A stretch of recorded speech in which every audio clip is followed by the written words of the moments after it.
नमस्कार, आप देख रहे हैं टीवी 9 और आपके साथ मैं हूं मनीष। आज हम बात करेंगे सोने को लेकर। सोने के दाम में अचानक से इतनी तेज़ी आई कि सोने ने सारे रिकॉर्ड तोड़ते हुए 1 लाख का आंकड़ा पार कर लिया। लेकिन अगले ही दिन सोने में बड़ी गिरावट देखने को मिली और एक झटके में सोना करीब 3900 रुपये गिर गया। तो आखिर क्या है सोने की चाल और कैसे आगे आगे क्या होने वाला है, निवेशकों को क्या करना चाहिए, इन्हीं सब मुद्दों पर बातचीत करने के लिए हमारे पास गेस्ट जुड़े हुए हैं, जो कि हैं अजय केडिया जी, जो कि केडिया एडवाइजरी के डायरेक्टर हैं। सर नमस्कार, आपका टीवी 9 पे बहुत बहुत स्वागत है। सर ये जो नमस्कार मनीष जी। जी सर, ये जो सोने में चल रहा है, 1 लाख का रिकॉर्ड ब्रेक कर दिया सोने ने। मतलब सेंसेक्स निफ्टी सबके रिकॉर्ड को तोड़ते हुए सोना ने सबसे पहले 1 लाख का आंकड़ा छू लिया। उसके बाद अचानक से बड़ी गिरावट आई। तो ऐसे में अब निवेशकों के मन में है कि आगे सोने की चाल कैसे रहने वाली है, क्या होने वाला है, इस पर आपको बताएंगे सर। बिल्कुल मनीष जी, अगर हम बात करें तो कोई भी एसेट क्लास के लिए ठीक है, डबल डिजिट रिटर्न एक होता है, बट अगर हम पिछले 5 साल की बात करें तो कंसिस्टेंट हमने गोल्ड में कोविड के बाद से ही कंटिन्यू तेजी आती हुई देखी। जी हालांकि हम हमेशा सुनते आते हैं कि इक्विटी बेटर रिटर्न देता है, बट जिस ढंग से सेंसेक्स को पिछाड़ते हुए सोना 1 लाख पे टच कर गया है, आई थिंक सबको ये क्लैरिटी आ चुकी है कि सोने में अभी भी दमखम है। जिस ढंग से पिछले 4 सालों में, चाहे जी हम कोविड के बाद से देखें कि पैंडेमिक का असर था इकोनॉमी पे, तब सोने को सपोर्ट मिला। बाद में रशिया यूक्रेन के बीच में जो लड़ाई हुई, उसकी वजह से भी सोने को सपोर्ट मिला। डी डॉलराइजेशन है, ईटीएफ में कंटिन्यू बाइंग है, सेंट्रल बैंक बाइंग कर रही है, ये सारे कारण तो सपोर्ट कर ही रहे थे। बट 2025 में डोनाल्ड ट्रंप जैसे ही आते हैं, जी टैरिफ का एक वॉर सिचुएशन फिर से बना, जो 2016-17 में हमने आते हुए देखा था। जी एंड इसी के चलते ये साल में रिकॉर्ड तेजी बनती हुई दिखाई दी, जहां पे हमने करीबन 37-38% की तेजी जनवरी से अभी तक देख ली है। और पिछले एक साल की अगर मैं बात करूं, अक्षय तृतीया से अक्षय तृतीया, तो मोर देन 40% से ज्यादा का रिटर्न गोल्ड में बन चुका है। तो आई थिंक जी अब तक जो गोल्ड में मजबूती है, वो एक फंडामेंटल कारण की वजह से बनी हुई है, जिसकी वजह से ये रैली सारी असेट क्लास के मुकाबले काफी अच्छी रही है। जी सर, एक रिपोर्ट आई थी जिसमें कहा गया था कि सोने के दाम आने वाले समय में 56,000 तक आ सकते हैं, मतलब गिर के। इसमें आपको क्या लगता है? ये रिपोर्ट काफ़ी वायरल भी हुई थी मीडिया में और कई लोगों के मतलब हालत भी ख़राब हो गई थी सुन के, क्योंकि 1 लाख, लेकिन हुआ उल्टा, इसका 1 लाख पहुंच गया। हालांकि वो रिपोर्ट फिर से घूमनी शुरू हो गई है, क्योंकि कल जो 3900 रुपये की गिरावट देखी गई उसके बाद से। तो इस पर आप क्या कहते हैं सर? देखिए, अगर हम इतिहास उठा के देखते हैं तो डेफिनेटली कभी कभी गोल्ड में करेक्शन भी आते हैं। जी बट मैंने ये ध्यान रखिए, गोल्ड में ना परसेंटेज करेक्शन नहीं होता, टाइम करेक्शन होता है। उदाहरण के जी तौर पे मैं बताना चाहूंगा कि 2011 में सोने ने करीबन 30,000 का भाव मारा था। उसके बाद एक करेक्शन आया था, लेकिन वो जी करेक्शन 27,000 तक रहा था। और करीबन 5-6 साल तक प्राइजेस है ना 27,000 से 30,000 के दायरे में रहा था। तो जी मुझे लगता है कि गोल्ड में हाँ, एक टाइम करेक्शन का समय आ चुका है, क्योंकि जो फैक्टर्स अब तक गोल्ड को सपोर्ट कर रहे थे, वो जी सारे मैच्योर होते हुए दिखाई दे रहे हैं। हालांकि ये नहीं बोला जा सकता, क्योंकि जिस ढंग से वॉलिटिलिटी बढ़ी है, तो जी मेरा मानना है हाँ, सोने में एक करेक्शन जरूर दिखाई देता है, जो इमीडिएट में मेरे को 7 से 8% दिखता है। इनफैक्ट मान लीजिए, मैं एक डेटा पे काम कर रहा था, जहां पे देखा पिछले 25 साल में सोने में है ना 4 साल ऐसे रहे हैं जहां पे सोने में गिरावट आई है, बट वो भी 10% से ज्यादा नहीं हुए हैं। तो जी मुझे नहीं लगता है सोना अब आपको कभी 50, 55, 56 का भाव दिखे। वर्स्ट इन कंडीशन की अगर हम बात करें, तो जी मुझे लगता है कि समझो 75-80 का एक नया बेस बन चुका है, इसके नीचे नहीं जाएगा, क्योंकि सेंट्रल बैंक की बाइंग भी है। अब लोग पहले गोल्ड को कंज्यूम करते थे, मतलब जी हम सोने को कंज्यूम करते थे। इसीलिए तो इंडियन हाउसवाइफ जो है सबसे बड़ी डाइवर्सिफायर रही है, और सबको पता है कि सोने में कैसे निवेश किया जाता है। तो मुझे जी लगता है कि लॉन्ग टर्म अभी भी सोने में तेजी रहेगी। हाँ, चुटपुट बड़ी तेजी का चुटपुट एक गिरावट आ सकती है, बट वो लेने जी का मौका रहेगा। जी मतलब आप कह रहे हैं कि सोना 56-55 हज़ार बिल्कुल नहीं जाएगा, जाना भी होगा तो करेक्शन 6-7%, मैक्सिमम 10% का हो सकता है। मतलब ये 1 लाख का आंकड़ा टच कर गया है तो 80-90 हज़ार के बीच में झूलता रहेगा, ये कहना सर आपका? बिल्कुल, देखिए मुझे लगता है, देखिए डी डॉलराइजेशन या बाकी जो फैक्टर्स अभी हमने डिस्कस किए थे, जी वो अभी खत्म नहीं हुए हैं। जी अनलेस अनटिल ये खत्म नहीं होते, कोई भी चीज बोलना मुश्किल है। हाँ, इतने बड़े रैली के बाद एक टाइम करेक्शन या छोटा प्रॉफिट बुकिंग है, तो इमीडिएट तो मुझे लगता है 8% तक का करेक्शन आ जाए। और जी इंटरनेशनल में देखें तो सब मानते हैं कि 28, 28.5, बट मुझे लगता है कि एक बार 23, 24 तक आ जाए, बट वो जी भाव टिकेंगे नहीं, मार्केट नीचे जाके अपना खुद का बेस क्रिएट कर लेगा। तो मैक्सिमम डाउन साइड जो मैं देख रहा हूँ, वो 75,000 तक का लेवल आप मान के चलिए। इनके जी अगर 1-1.5 साल अगर मार्केट में मंदी आती भी है, तो जी 56 वाले भाव मुझे नहीं लगते। जी सर, दूसरी बात अक्षय तृतीया ही कर लेते हैं। अक्षय तृतीया आने वाला है, जो कि सोने की खरीदारी का सबसे बड़ा एक तरह से त्यौहार माना जाता है धनतेरस के बाद। तो अक्षय तृतीया में लोग जमकर सोने की खरीदारी करते हैं, और जैसा कि आपने एक डेटा ही बताया, पिछले अक्षय तृतीया से इस अक्षय तृतीया तक सोने ने ताबड़तोड़ रिटर्न दिया है। तो क्या आपको लगता है कि इस अक्षय तृतीया में भी ये खरीदारी का दौर जारी रहेगा और सोना और नए रिकॉर्ड बना सकता है अक्षय तृतीया पे? मनीष जी, मैंने अभी जैसे कहा था, मुझे लगता है मैंने एक आर्टिकल भी डाला था जिसमें कि अक्षय तृतीया तक अगर अपने को लेना है तो मुझे जी सोने को शुभ के लिए लीजिए, लेकिन जी रिटर्न के लिए चांदी लीजिए, बिकॉज ऑलरेडी हमने इतनी बड़ी रैली देख चुके हैं। जी। मुझे नहीं लगता है कि अगले अक्षय तृतीया तक, नेगेटिव साइड नहीं बोलूंगा बट मैं हम्म, बोलूंगा पॉजिटिव ज्यादा बड़ा रिटर्न नहीं दिखता है मुझे, क्योंकि अब जी यहाँ पे हम देखते हैं ओल्ड गोल्ड मार्केट में आना स्टार्ट होता है, जी ईटीएफ के अंदर थोड़ी बहुत सेलिंग प्रेशर दिखाई देगी। जी तो मुझे लगता है चांदी, मुझे मनीष जी यहाँ से बहुत ही ज्यादा अच्छी लगती है अगले एक साल के लिए। सोना मैं ये नहीं बोलता क्रैश कर जाएगा, लेकिन थोड़ा स्टेबिलिटी रहेगा, टाइम करेक्शन ले सकता है जी जो रेंज मैंने आपको बताई। बट सोना अपसाइड 1 लाख 1,05,000 भी दिखा दे, बट सस्टेनेबिलिटी गोल्ड में रिटर्न ज्यादा नहीं दिखता मुझे। तो शुभ, हम जैसे ऑस्पिशियस डे है तो जी शुभ के लिए सोना लीजिए, लेकिन रिटर्न के लिए चांदी पे ध्यान देना चाहिए। जी। मतलब सोने में आपका कहना है कि सोने में रिटर्न जितना मिलना था मिल चुका है, तो अब और ज़्यादा लालच के चक्कर में मत पड़िए। सोना क्योंकि ऑलरेडी सर ऐसा तो कहीं नहीं है कि शेयर मार्केट जैसे ओवर वैल्यूड हो गया था, 86,000 क्रॉस कर गया था, उसके बाद वो नीचे आना शुरू हुआ, तो कहीं सोने में भी तो यही नहीं हो रहा है, ओवर वैल्यूड तो नहीं हो चुका है? देखिए, सोना, मुझे लगता है इक्विटी और सोने का कंपैरिजन नहीं है। आज जी इक्विटी में हम देखते हैं कि बैलेंस शीट होता है, मैनेजमेंट कॉल होता है, लेकिन गोल्ड में एक इनहेरिटेंट वैल्यू है। जी और जिस दिन से हमने तेजी देखी, सेंट्रल बैंक दिख रहा है डीवैल्यूएशन हो रहा है, डॉलर से सब निकल रहे हैं।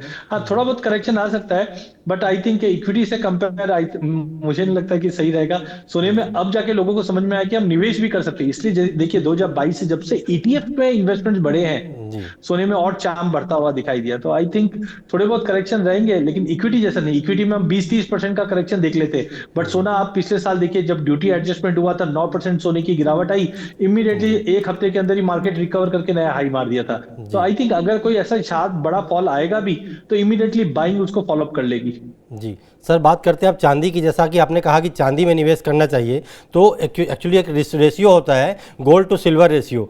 उसका क्या कहता है सर? ये कहा जाता है कि गोल्ड टू सिल्वर रेशियो के आधार पर ही सोना चांदी के दाम करीब करीब निर्धारित होते हैं, लेकिन अभी क्या रेशियो चल रहा है उसके बारे में बताएंगे, और चांदी का परसेप्शन आप कैसे कह रहे हैं, इसके बारे में थोड़ा बताइए। बिल्कुल, अगर मुझे ये देखना है कि सोना महंगा है या चांदी महंगा है, तो इसके लिए मुझे ये रेशियो देखना पड़ेगा। और जी रेशियो निकालते कैसे हैं? सोने के भाव को चांदी के भाव से डिवाइड करते हैं ना, तो हमें एक रेशियो निकलती है। जी 100 के आसपास ट्रेड कर रहा है, कल तक 106 के करीब ट्रेड कर रहा था। जी तो ओवरऑल मुझे लगता है कि पिछले 50 सालों में ये रेशियो 100 के ऊपर कभी टिका नहीं है। इससे पहले हमने कोविड के समय में देखा था, जब ये रेशियो 126 तक चले गया था। अब जी कहीं ना कहीं 126 वापस जाता हुआ तो दिखाई नहीं दे रहा, क्योंकि डोनाल्ड ट्रंप और चाइना, ये दोनों अब आपस में बैठकर सेटलमेंट करने की कोशिश करेंगे। तो अगर ऐसा कुछ होता है, तो चांदी एक इंडस्ट्रियल मेटल के नाम से भी जानी जाती है, क्लीन जी एनर्जी में बहुत अच्छा उपयोग है, 5G में उपयोग है। तो मुझे लगता है जैसे जैसे अनसर्टेनिटी इकोनॉमी में कम होगी, तो लोगों जी का जो ध्यान है वो सोने में कम होगा, सेफ हेवन की तरफ। और चांदी काफी सस्ती है रेशियो को देखते हुए, तो ले जी सकते हैं। और चांदी का रेशियो का जो एवरेज है वो मनीष जी 72 का है। तो मुझे जी लगता है अगला 2-3 साल के लिए अगर कोई चांदी ले, तो चांदी में दमखम है क्या, यहाँ से 25 से 30% की तेजी भी दिखा सकती है। जी हालांकि अब अगर सोने में थोड़ी बहुत गिरावट आती, तो चांदी में भी थोड़ी गिरावट दिखेगी जरूर। जी बट मुझे लगता है 82-85 के जोन में अगर चांदी मिले, तो लॉन्ग टर्म के लिए लेके चलिए, 1,30,000 1,40,000 तक के भी लेवल अगले साल 1.5 साल के अंदर मैक्सिमम दिखा सकता है। बट चांदी ज्यादा अच्छी लगती है सोने के मुकाबले। जी। मतलब सोना आप रिटर्न दिलाए ना दिलाए, चांदी आपकी चांदी जरूर करा सकती है। मतलब चांदी में सर जो आप बता रहे हैं, मुझे याद है जहाँ तक आपने 1 डेढ़ साल पहले मुझे बताया था कि चांदी आप देखिएगा मतलब सोने से ज़्यादा रिटर्न देगी और बहुत जल्दी ये 1.25 लाख चली जाएगी। तो हालांकि तेज़ी तो दिखाई दी है। तो हालांकि सर चांदी को लेकर निवेशकों को मन में उतना वो कौतूहल नहीं रहता जितना सोने को लेकर होता है। तो सर एज ए निवेशक, मतलब एज ए एक्सपर्ट, आप निवेशकों को क्या सलाह देना चाहेंगे चांदी को लेकर? देखिए, चांदी को ना पुअर मैन गोल्ड भी बोलते हैं मनी जी। जो लोगों जी ने अपना जो रैली सोने की मिस कर दी है, वो अब जी चांदी की तरफ ध्यान देगा। और चांदी में एक इनहेरिटेंट बेस मेटल का भी टच होता है। जी और हाँ, ये मैं जरूर बोलूंगा, 2011 में भी ऐसी हवा बनी थी कि चांदी बहुत तेज हो जाएगी, लेकिन वो टाइम पे इंडस्ट्रियल कंजम्पशन नहीं था। बट इस वक्त अगर हम देखें, तो ईवीज में, सोलर पैनल में, सभी जगह पे चांदी का यूज केस जो है वो बहुत बड़ा है। तो मुझे जी लगता है जो लोगों ने गोल्ड में रैली मिस की है, वो अब कहीं ना कहीं चांदी पर नजर रखेंगे। हाँ, हो सकता है थोड़ा बहुत नीचे आ जाए, जो समझो 28-29 डॉलर इंटरनेशनल में, बट कुल मिला के $40 तक का लेवल हम अगले एक साल के अंदर चांदी में हायर साइड पे, जो डोमेस्टिक मार्केट पे 1,30,000 तक का लेवल है। और जैसे आप और मैं मिले थे 2 साल पहले, जब चांदी 54-55 हजार का भाव था, जी तब मेरा व्यू था कि 1 लाख का लेवल तो मिनिमम दिखाएगा। और जी हमने अक्टूबर में पिछले साल ही 1 लाख का लेवल छूते हुए देखा, और इस बार भी हमने 1,03,000 तक के लेवल देखे हैं। थोड़ा जी करेक्शन है, बट मुझे लगता है चांदी अगले एक साल के अंदर अंदर, या ये साल के अंदर अंदर भी हम 31 का लेवल देख ले तो कोई बड़ी बात नहीं। जी। सर अब आते हैं जरा ट्रंप पे और चीन पे। जैसा कि आपने बताया कि चाइना का सेंटीमेंट अगर सुधरता है तो और यहाँ से मार्केट अपना सेंटीमेंट दिखाएगा। तो आज ही खबर आई कि चीन मतलब ट्रंप साहब थोड़ी सी नरमी दिखा रहे हैं चीन को लेके। उन्होंने कहा है, अभी थोड़ी देर पहले मैंने रिपोर्ट पढ़ी थी एक, जिसमें उन्होंने कहा कि हम टैरिफ में थोड़ा सा कम्युनिकेट कर सकते हैं, मतलब कि टैरिफ कम करने की बात हो सकती है अब। तो ये एक पॉजिटिव संकेत है क्या सर गोल्ड और सिल्वर के लिए, या निगेटिव संकेत है? देखिए, बिल्कुल मनीष जी, मुझे लगता है डोनाल्ड ट्रंप एक ना मंजे हुए बिजनेसमैन है। जी पॉलिटिशियन तो ही है, बट बिजनेसमैन सबसे जी ज्यादा है। तो इन्होंने रणनीति क्या बनाई कि पहले हम डराएंगे धमकाएंगे और फिर हमारा काम निकाल के लेंगे। तो आज डेफिनेटली ट्रेड डेफिसिट, चाहे इंडिया चाइना के बीच में भी देखेंगे तो ट्रेड डेफिसिट काफी ज्यादा है। जी बट यूएस ने ये जो तरीका निकाला है, जिससे आप ये मान के चलो 10% ओवरऑल टैरिफ लगे हैं, बट चाइना ने थोड़ा रिटेलिएशन दिखाया था, जिसकी वजह से हमने देखा 245% तक टैरिफ पहुंच गए थे। बट जी 245 में देखो, यूएस के लिए भी एक फ्रूटफुल डील नहीं है, और ना चाइना के लिए है। तो जी मुझे लगता है कि आने वाले हफ्ते 10 दिन के अंदर ये वापस कूल्ड ऑफ हो जाएंगे, और हो सकता है 10-15-20% की रेंज में चाइना भी पहुंच जाएगा। अगर ऐसा हो जाता है तो जो डर की वजह से सोने में तेजी थी, वो अब खत्म होते हुए दिखाई देगी। इसी की वजह जी से मैं करेक्शन देख रहा हूं। और आई जी थिंक कोई भी इकोनॉमी को चलाना है तो जी आई थिंक मिलजुल कर ही चली जाती है। ऐसे जो पहले हमने 90s में देखा था, कोल्ड वॉर, ऐसी सिचुएशन कभी भी कोई भी इकोनॉमी के लिए अच्छी नहीं है। ये भली बात चाइना भी समझता है, यूएस भी समझता है। जी तो आई थिंक ये जो कंसर्न है वो कूल ऑफ हो जाएगा। इसी की वजह से सोने में मुझे लगता है एक करेक्शन दे सकता है। जी सर, एक रिपोर्ट मैंने पढ़ी थी जिसमें कहा गया था कि gold is the only sentiment जिसने मतलब इतना ताबड़तोड़ रिटर्न दिया है। और जैसा कि आप हिस्टोरिकल डेटा पे भी नज़र रखते हैं, तो सर हिस्टोरिकल डेटा में आपको लगता है कि गोल्ड के मुकाबले कोई और आसपास ठहरता है इस रिटर्न के मामले में? तभी कहा जाता है कि सोना सबसे सेफ हेवन इसलिए माना जाता है, और रिटर्न के मामले में सोने ने साबित भी कर दिया इस बार। देखिए, जी जब हम अदर असेट क्लास की बात करते हैं तो सबको गोल्ड के अलावा सबसे पहले इक्विटी दिखाई। कि इक्विटी में मुझे लगता है कि कंसर्न्स काफी ज्यादा रहते हैं। जिस जी ढंग से हमने देखा कि इक्विटी के अंदर कभी भी डर आता है तो सोना ही भागता है। तो जी अब एक नया हम बोल सकते हैं कि असेट निकल के आया, जिसको मल्टी असेट बोलते हैं। इक्विटी के अंदर अगर आप 20% का कमावेश अगर गोल्ड में डालते हो तो वो ज्यादा बेटर रिटर्न देता हुआ दिखता है। तो आई जी थिंक कहीं ना कहीं इक्विटी ने ठीक ठाक रिटर्न दिए, लेकिन डर के हाँ। साथ दिए, जबकि सोना ने अच्छा काफी अच्छी तेजी दिखाई है। तो मुझे लगता है अदर असेट क्लास के मुकाबले सोना अभी भी अच्छा लग रहा है। सर, थोड़ी इक्विटी सी में थोड़ी नेटवर्क बहुत की करेक्शन प्रॉब्लम हम है, जरूर मैं देख आपको एक सकते मिनट हैं। के लिए रोकना चाहूँगा। जी सर, अब आपका नेटवर्क सही आ रहा है। सर ये इस सवाल को जरा फिर से दोबारा रिपीट कर दीजिए ठीक है दर्शकों के बाबू। लिए। जी सर।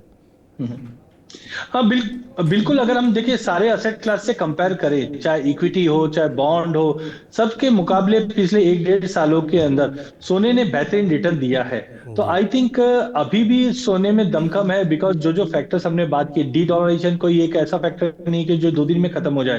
जी तो इक्विटी ने बेहतरीन रिटर्न दिए थे कोविड के बाद से, जिस दिन से लिक्विडिटी पंपिंग की थी, बट डर के साथ दिया था। और सोना, जब भी डर होता है तो सोना तो वैसे ही बढ़ता है। तो मुझे लगता है बाकी एसेट क्लास के मुकाबले एक नया चीज होना चाहिए, जो पिछले 3-4 सालों से मनीष जी हमने सुना है, वो है मल्टी एसेट। अगर जी आपका पोर्टफोलियो इक्विटी में बना है और अगर आप 20% मात्र सोने में डाइवर्ट कर देते हैं, तो उससे होगा क्या कि कभी भी जब इक्विटी में करेक्शन आएगा तो सोना बढ़ता है, तो आपके पोर्टफोलियो में उसका भी बेनिफिट मिलेगा। तो आई थिंक मल्टी एसेट की तरफ लोगों को जाना चाहिए, जहां पे मैं ये नहीं बोलूंगा कि आप इक्विटी से पैसा निकाल लीजिए, इक्विटी में रखिए, बट 20% एलोकेशन अगर आप गोल्ड में डालते हैं तो आपके पोर्टफोलियो का बीटा मतलब वॉलिटिलिटी कम हो जाएगी और जी रिटर्न्स अच्छे बढ़ते हुए दिखाई देंगे। जी सर, अब आते हैं थोड़ा सरकार की तरफ। सरकार कई गोल्ड को बढ़ावा देने के लिए कई सारी स्कीम चलाती है, sovereign gold bond, monetisation scheme. हालांकि एसजीबी में उतना रिटर्न नहीं मिला तो गवर्नमेंट को बीच में से रोकना भी पड़ा था। तो आप पर इन पर आपका क्या कहना सर, कि गवर्नमेंट जो बढ़ावा देने के लिए ये स्कीम चलाती है, इसमें एक आम आम निवेशक को कैसे देखना चाहिए इसको? देखिए, 2014 से पहले लगभग हम 800 850 टन सोना जी करते थे। और गवर्नमेंट की विडंबना ये रहती थी कि जो भी सोना हम इंपोर्ट करते थे वो एक तरह से नॉन प्रोडक्टिव होता है, मतलब घरों में पड़ा रह जाता है। जी। एक अच्छी चीज एक अच्छी चीज ये भी है कि सोना अगर घरों में रहता है तो करीबन आज 28,000 से 30,000 टन सोना घरों में पड़ा हुआ है। सर नेटवर्क की फिर से प्रॉब्लम आ रही है आपकी। सर आपके पीछे से आवाज काफी ज्यादा आ रही थी मेरे ख्याल से, उसी का एक सेकंड में देखता हूँ। नहीं सर बराबर आ रहा है। ठीक है, फिर से करता हूँ सर मैं। जी सर, आपका नेटवर्क स्लो हो जा रहा है। या तो कोई पीछे से कॉल आ रहा होगा, उसकी वजह से हो रहा होगा। अभी तो मैंने ब्लॉक कर रखा है। ठीक है, जी अभी करता तो हूँ ठीक है। वापस में। अभी ठीक है sir. Yes yes sir, please continue. देखिए 2014 से जी पहले जनरली हम इंडिया में गोल्ड इंपोर्ट करते थे 850-900 टन के करीब। जी अब गवर्नमेंट के लिए सरदर्द इसलिए है कि जो भी सोना हम इंपोर्ट करते हैं जी वो घरों में पड़ा रह जाता है, उसका कहीं ना कहीं आउटफ्लो जो डॉलर का होता है जी उससे नुकसान काफी ज्यादा आता है। तो गवर्नमेंट ने इस चीज को समझा, कंजम्पशन गोल्ड और रिटर्न बेस्ड गोल्ड। जी तो गोल्ड बॉन्ड लेके आए हैं, गोल्ड मोनेटाइजेशन स्कीम लेके आए, ताकि जिनको गोल्ड में निवेश करना है वो बॉन्ड के माध्यम से, ईटीएफ के माध्यम से, डिजिटल गोल्ड के माध्यम से निवेश कर सकते हैं। जी और साथ में जो घरों का सोना है वो मोनेटाइजेशन के द्वारा अगर मार्केट में आता है तो gold as a working capital हम यूज कर पाएंगे। बट हालांकि हम देखते हैं इंडिया में गोल्ड एक सेंटिमेंटल वैल्यू के साथ जुड़ा जी रहता है, तो मोनेटाइजेशन तो चला नहीं। बट एसजीबी जिसको बोलते हैं उसमें बेहतरीन कलेक्शंस आए हैं और जी रिटर्न्स अच्छा भी बनता है। हालांकि अभी गवर्नमेंट ने उस पर थोड़ी सी रोक लगा रखी है। जी बट मुझे लगता है अगर डिजिटल गोल्ड के माध्यम से अगर कोई भी आता है तो वेलकम रहेगा। इंडिया में गोल्ड का क्रेज तो हमेशा बना रहता है मनीष जी। जी। सर ये जो पॉपुलैरिटी है, जैसा कि आपने बताया डिजिटल गोल्ड हमेशा मतलब बेहतर कर सकता था और भी, तो इसके पीछे आपकी क्या वजह लगती है? मतलब लोग, जैसा एक तो आपने बताया कि सेंटीमेंट, गोल्ड से लोगों का सेंटीमेंट जुड़ा होता है, तो शायद यही वजह तो नहीं है कि लोग मोनेटाइजेशन स्कीम में ध्यान नहीं दे पाए? हाँ जी बिल्कुल, सर। देखिए मैंने बताया था कि जैसे आज इंडिया में अगर कोई बच्चा पैदा भी होता है तो उसको चांदी की चम्मच से गुट्टी देते हैं, जी या कान में अगर बाली भी है बच्ची के तो सोने की है, तो वहां से हम सोने में निवेश करते हैं और मरने के बाद भी सोने पे निवेश रहता ही है। तो एक सेंटिमेंटल वैल्यू सोने के साथ जुड़ी हुई है, जिसकी वजह से मुझे लगता है कि जो मोनेटाइजेशन वाली स्कीम है वो ज्यादा सक्सेस नहीं रही, क्योंकि आज भी हमारे साथ सोना जो रहता है उसके साथ कोई ना कोई सेंटिमेंटल जुड़ा है। जबकि जो नए जेंसी है उनको अब gold as a return objective दिखाई देने लग गया है, रिटर्न के तौर पे देख रहे हैं। इसके लिए ईटीएफ है, गोल्ड बॉन्ड है, जी या हम बोल सकते हैं डिजिटल गोल्ड, इनमें लोगों का इन्फ्लो काफी बढ़ा है 2022 के बाद। तो ओवरऑल मुझे लगता है इन्वेस्टमेंट के लिए ईटीएफ या डिजिटल माध्यम काफी अच्छा है, लेकिन जो गोल्ड के लिए जो सेंटीमेंट है वो कभी भी पुराना नहीं होगा इंडिया में, और वो कंटिन्यू रहेगा। तभी आज हम देखते हैं 30,000 टन से ज्यादा सोना हमारे घरों में पड़ा हुआ है, और आज भी उसी की वजह से आज सेफ गार्ड होकर हम उदय कोटक जी ने भी एक ट्वीट किया था कि जी इंडियन लेडीज है वो सबसे ज्यादा स्मार्ट है गोल्ड को कैसे यूज करने में। जी जी जी सर, अब आते हैं थोड़ा चीन की तरफ। सर चीन ने गोल्ड की ताबड़तोड़ खरीदारी की है, मतलब उनका रिजर्व काफ़ी बढ़ गया है, तो इसके पीछे आपको क्या लग रहा है सर? चीन इतना सोना क्यों खरीद रहा है लगातार? देखिए एक चीज ये क्लियर हो गई है, सेंट्रल बैंक कभी भी गोल्ड बाय करती है तो इसका मतलब दो है। एक, यूएस पे जो विश्वास था वो धीरे धीरे कम होते जा रहा है। जनरली हम सेंट्रल बैंक से डॉलर रखती है या फिर बॉन्ड बोल सकते हैं, यूएस ट्रेजरी रखती है। बट जिस ढंग से पिछले 10 सालों में यूएस की जो मोनोपोली वो कम होती गई है, डी डॉलरेशन हुआ है। उदाहरण के तौर पे आप सबसे पहले रशिया पकड़ लीजिए। तो जी रशिया ने क्या किया, अपने जो डॉलर रिजर्व है, बॉन्ड रिजर्व से वो कम किए और गोल्ड की तरफ बढ़ा, क्योंकि वो जानता था कि अगर लड़ाई होती है तो कहीं ना कहीं उन पे सैंक्शंस लगेगा। अब ऐसा ही हाल चाइना का है। चाइना भी अपने आप को यूएस से दूर करना चाहता है। अगर जी इनकेस ताइवान पे अगर कुछ भी कंसर्न्स अगर आता है, यूएस और चाइना और ताइवान के बीच में कुछ कंसर्न्स होता है तो यूएस एक्शन ले सकता है। उससे दूर रखने के लिए आई थिंक बॉन्ड में बिकवाली की गई है चाइना की ओर से, और गोल्ड की रिजर्व बढ़ाए गए हैं। तो मुझे लगता है जब भी ऐसी अनसर्टेनिटी रहेगी तो सेंट्रल बैंक मेक श्योर करेगी अपने आप को सेफगार्ड करने के लिए, जिसके चलते गोल्ड में इनका रिजर्व बढ़ता हुआ दिखेगा। जी सर। सर मेरा एक आखिरी सवाल, चूंकि TV9 हमेशा आम जनता को, आम दर्शकों को ऐसे मुद्दे समझाता, आसान भाषा में समझाने की कोशिश करती है, तो ऐसे में अब निवेशकों को क्या करना चाहिए सर? सोने में भी और चांदी में भी, दोनों में बता दीजिए। जी सर।